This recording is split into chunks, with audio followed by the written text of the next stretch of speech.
আসসালামু আলাইকুম। Hello beautiful people of Bangladesh. বরাবর মতো আবারও চলে আসলাম আপনাদের মাঝে নতুন একটা রোগ সংক্রান্ত ভিডিও নিয়ে। আপনার কি কোমর থেকে পায়ের নিচ পর্যন্ত ব্যথা করে? হাঁটলে বা বসলে আপনার পায়ে ঝিনঝিন করে? এই ধরনের সমস্যা কেন হয় বা কী কারণে হতে পারে? এই বিষয় নিয়ে কথা বলবে আমার ক্লাসমেট মামুন। তো চলুন শুরু করা যাক আজকের ভিডিও। আসসালামু আলাইকুম। আমি মোহাম্মদ মামুন মিয়া। আমার বন্ধু আজহারুল ইসলাম ইতিমধ্যে আপনাদেরকে অনেকগুলো উপসর্গ এবং লক্ষণ বলেছেন। মাজায় ব্যথা এবং পায়ের পিছনের দিকে ব্যথা, পা ঝিমঝিম করা এবং অবসায়ে আসা, এটি বিশ্বের প্রায় মানুষের মধ্যেই দেখা দেয়। এগুলো সবগুলোকে আমরা বলে থাকি সিমটম কমপ্লেক্স। আর এই সিমটম কমপ্লেক্সকে আমরা মেডিকেল ভাষায় বলে থাকি সায়াটিকা। আর এই সায়াটিকা কী এবং কেন হয়, কিভাবে হয় এবং এর ডায়াগনোসিস কী, এর ট্রিটমেন্ট কী এবং সায়াটিকা হলে কি করব, আজকের এই ভিডিওতে আমরা বিস্তারিত জানব। প্রথমেই আমরা জেনে নেব সায়াটিকা কী। তো সায়াটিকা জানার আগে আপনাকে অবশ্যই জেনে নিতে হবে এই সায়াটিকা শব্দটি আসছে কোথায় থেকে। সায়াটিকা মূলত এসেছে আমাদের শরীরে একটি লার্জ নার্ভ রয়েছে যার নাম হচ্ছে সায়াটিক নার্ভ। এই সায়াটিক নার্ভ লোকেশন হচ্ছে আমাদের লাম্বার 4 এবং স্যাক্রাল 3 থেকে শুরু হয়ে আমাদের পায়ের পাতা পর্যন্ত ছড়িয়ে আছে। সায়াটিকা আসলে সমস্যাটা কি? সমস্যাটা হচ্ছে আমাদের এই সায়াটিক নার্ভে যখন ইরিটেশন বা কম্প্রেস হয় তখন এখান থেকে লোয়ার ব্যাক পিছনে নিতম্ব হয়ে পায়ের পাতা পর্যন্ত ব্যথা ছড়িয়ে যায়। একই আমরা বলে থাকি সায়াটিকা। এখন আমরা জানব যে সায়াটিকার ব্যথা নাকি নর্মাল কোনো ব্যথা। তো নর্মাল ব্যথার ক্ষেত্রে দেখতে পাই যে কোমরের ব্যথা কোমরেই থেকে যায়, কিন্তু সায়াটিকার ক্ষেত্রে কোমরের ব্যথা কোমর থেকে নিতম্ব, নিতম্ব থেকে উড়ো এবং পায়ের পিছন দিক হয়ে পায়ের পাতা পর্যন্ত ব্যথা ছড়িয়ে যায়, অর্থাৎ এই ব্যথাটি চলমান।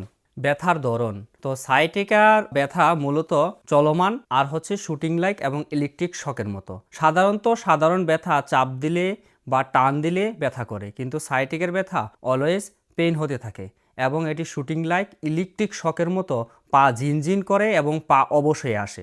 আমরা আরও একটি লক্ষণ দেখতে পাই যে সায়াটিকার পেশেন্টের ব্যথা হলে পা দুর্বলে আসে, কিন্তু নর্মাল কোনো ব্যথার ক্ষেত্রে পা দুর্বল হয়ে আসে না এবং সায়াটিকা পেশেন্টের হাঁটতে কষ্ট হয় এবং মাঝে মধ্যেই ফুট মানে পায়ের পাতা ড্রপ করে। সায়াটিকা পেশেন্টের ক্ষেত্রে দেখতে পাই বসে থাকলেও ব্যথা বাড়ে এবং অনেক সময় ধরে দাঁড়িয়ে থাকলেও পা ব্যথা বাড়ে এবং হাঁচি দিলে এবং কাশি দিলেও ব্যথা বাড়ে। এখন আমরা জানব সায়াটিকা হওয়ার কারণ। সায়াটিকা হওয়ার কারণ হচ্ছে lumbar disc herniation. Lumbar disc herniation মানে হচ্ছে দুটি ভার্টিব্রার মাঝে একটি ডিস্ক রয়েছে, সেই ডিস্কটি বাহিরে চলে আসা বা হার্নিয়েশন সৃষ্টি হওয়া। আর একটি হচ্ছে lumber spinal stenosis. Lumber spinal stenosis হচ্ছে সম্পূর্ণ লাম্বার ভার্টিব্রার একটি ক্যানাল রয়েছে, সেই ক্যানালটি ন্যারো হয়ে যাওয়া এবং নার্ভকে কমপ্লেক্স করা।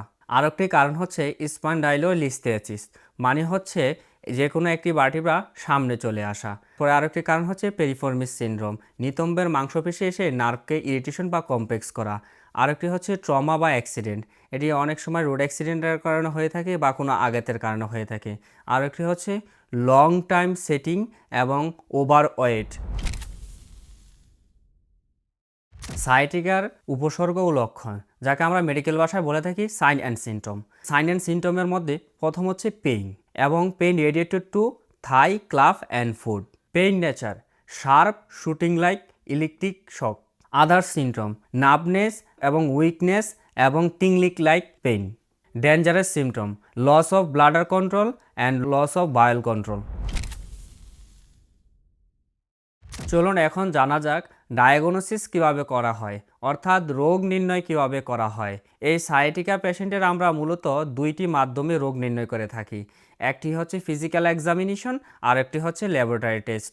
ল্যাবরেটরি টেস্টে এখানে আমরা ইমেজিং সিস্টেমের মাধ্যমে দেখে থাকি, অর্থাৎ এমআরআই এর মাধ্যমে আমরা দেখে থাকি যে স্পাইনালে কোনো হার্নিয়েশন বা ন্যারো হয়ে গেছে কিনা এবং কোনো কম্প্রেস হয়ে আছে কিনা বা কোনো মাসেলের কারণে এই সায়াটিকা নার্ভে কোনো ইরিটেশন হচ্ছে কিনা।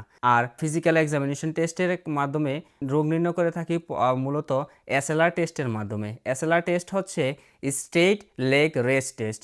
আমরা রোগীকে ফ্ল্যাট করে শুয়ে দিই এবং একটি পা উপরের দিকে উঠাই, যা 30 থেকে 70 ডিগ্রি উঠানোর মাঝেই রুগী বলে থাকে যে আমার পেইন ফিল হচ্ছে, তাহলে আমরা পজিটিভ ধরে নিই। আরেকটি হচ্ছে ইন্সপেকশনে আমরা দেখি রুগীর পশ্চার, অর্থাৎ রুগীর পজিশন দেখে আমরা বুঝতে পারি যে তার সায়াটিকা আছে কিনা। আরেকটি হচ্ছে পালপিটেশন, আমরা স্পাইনালের পাশে পার স্পাইনাল টেন্ডারনেস দেখে থাকি। এখন আমরা জানব সায়াটিকার ট্রিটমেন্ট সম্পর্কে। সায়াটিকা ট্রিটমেন্টের মধ্যে প্রথমত কনজারভেটিভ ট্রিটমেন্ট দেওয়া হয়, অর্থাৎ যেহেতু অনেক পরিমাণে ব্যথা করে তাই আমরা pain killer, pain relief drug দিয়ে থাকি, এনএসআইডি ড্রাগ। এবং যেহেতু এটি নার্ভে প্রবলেম তাই নিউরোপ্যাথিক পেইন ড্রাগও আমরা দিয়ে থাকি। পাশাপাশি আমরা ফিজিওথেরাপির জন্য সাজেস্ট করে থাকি। আর একটি এক্সারসাইজ রয়েছে যেটি আমরা করতে বলে থাকি, যার নাম হচ্ছে ম্যাকেনজি এক্সারসাইজ। আর যখন এই কনজারভেটিভ ট্রিটমেন্টের মাধ্যমে পেশেন্ট ভালো হয় না, তখন আমরা সার্জিক্যাল ট্রিটমেন্টের দিকে অগ্রসর হই। আর এই সার্জিক্যাল ট্রিটমেন্টকে বলা হয় মাইক্রোডিস্কএক্টমি। এতক্ষণ তো আমরা ট্রিটমেন্ট সম্পর্কে জানলাম। এখন আসুন জানা যাক যে আপনার যদি সায়াটিকা হয় তাহলে আপনি কি কি করবেন না। প্রথমত, এমন কোনো কাজ করা যাবে না যেটির কারণে এই সায়াটিক নার্ভে কম্প্রেস বা ইরিটেশন হয়।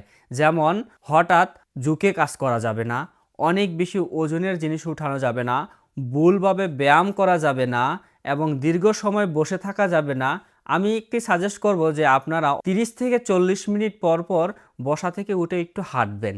আর অনেক সময় ধরে দাঁড়িয়েও কাজ করা যাবে না, একটু নড়াচড়া করার চেষ্টা করবেন। বিশেষ করে নিজে নিজে স্টেরয়েড এবং পেইন কিলার খাওয়া যাবে না। এক্ষেত্রে আপনার কিডনি ড্যামেজ হয়ে যেতে পারে, গ্যাস্ট্রাইটিস হতে পারে এবং আলসার হতে পারে। ব্যথা সহ্য করে কাজ করা যাবে না। অনেকে মনে করে যে ব্যথা থাকা অবস্থায় যদি কাজ করা হয় কিছুক্ষণ পরে অটোমেটিক ব্যথা চলে যাবে। এটি আপনার সম্পূর্ণ ভুল ধারণা। এই ক্ষেত্রে আপনার নার্ভ ইনজুরি অর্থাৎ ড্যামেজ হয়ে যেতে পারে। আর একটি জরুরি লক্ষণ হচ্ছে যদি আপনি প্রস্রাব না ধরে রাখতে পারেন, আপনার পা দুর্বল হয়ে যায়, আপনি হাঁটতে কষ্ট হয়, সেক্ষেত্রে আপনি কোনোভাবেই বাসায় বসে থাকা যাবে না। খুব দ্রুত একজন অর্থোপেডিশনের সাথে শরণাপন্ন হয়ে পরামর্শ নিতে হবে। এতক্ষণ পর্যন্ত আপনারা সায়াটিকা কি, কেন হয় বা এর প্রতিকারের সকল বিষয় সম্পর্কে জানতে পেরেছেন। কোমর মেরাদন যত্ন নিন, ব্যথা হলে কোনো প্রকার অবহেলা করবেন না। এই ধরনের চিকিৎসা সংক্রান্ত ভিডিও পেতে আপনারা অবশ্যই আমাদের ফেসবুক পেজকে লাইক বা ফলো দিয়ে রাখেন এবং ইউটিউব চ্যানেলকে সাবস্ক্রাইব করতে পারেন। ততক্ষণ পর্যন্ত আপনারা ভালো থাকেন। ইনশাআল্লাহ দেখা হবে পরে কোনো ভিডিওতে। Good bye beautiful people of Bangladesh.